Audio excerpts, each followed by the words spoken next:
আসসালামু আলাইকুম।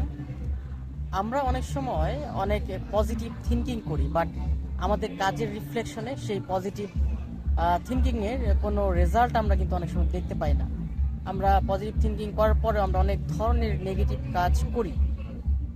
আসলে এটা নিয়ে কিন্তু আমরা অনেক সময় চিন্তায় পড়ে যাই যে আমি তো অ্যাকচুয়ালি পজিটিভ থিঙ্কিং করছি, পজিটিভ কথা বলছি বা পজিটিভ চিন্তা করছি, বাট আমার কাজের রিফ্লেকশনে কেন এত নেগেটিভিটি, আমি কেন এত নেগেটিভ কাজ করছি, বা আমার পজিটিভ কাজের কোনো ইফেক্ট আমার রেজাল্টে কেন দেখতে পাচ্ছি না। এর একটা প্রধান কারণ হলো আমাদের সাবকনশিয়াস মাইন্ড, যাকে আমরা আসলে খুব কমই গুরুত্ব দিয়ে থাকি।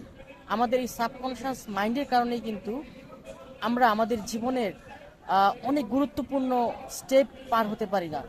কারণ আপনার সাবকনশিয়াস মাইন্ডকে যখন আপনি বিশ্বাস করাতে পারবেন না, আপনি হয়তোবা ভাবছেন যে আপনি বাংলাদেশের একজন সেরা বক্তা হবেন, বা আপনি একজন ভালো ট্রেনার হবেন, ভালো সবচেয়ে বড় বিজনেসম্যান হবেন, বা কর্পোরেট সেক্টরে আপনার খুব দাপট থাকবে, আপনি চিন্তা করছেন, কিন্তু আপনার সেই চিন্তার ভেতরে রিফ্লেকশনটা হয়ে উঠছে না শুধু সাবকনশিয়াস মাইন্ডের সঠিক ট্রেনিংয়ের কারণে। কারণ আপনি আপনার সাবকনশিয়াস মাইন্ড তখনই কাজ করবে যখন আপনি মেডিটেশন করবেন, ভিজুয়ালাইজ করবেন, বা আপনার নিজে নিজে জিনিসগুলো চিন্তা করবেন। এই জিনিসগুলো চিন্তা করার মাধ্যমে, মেডিটেশনের মাধ্যমে, ভিজুয়ালাইজেশনের মাধ্যমে, আপনার মাইন্ডকে কন্ট্রোলিংয়ের মাধ্যমে এই সাবকনশিয়াস মাইন্ডকে কাজ করাতে হয়।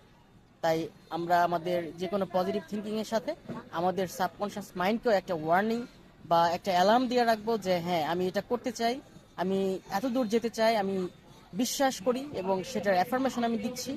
তাহলে কিন্তু আমরা আমাদের যে কোনো পজিটিভ থিঙ্কিংয়ের সাথে আমাদের কাজের রিফ্লেকশনে সঠিক রেজাল্টটা পাবো। অনেক ধন্যবাদ।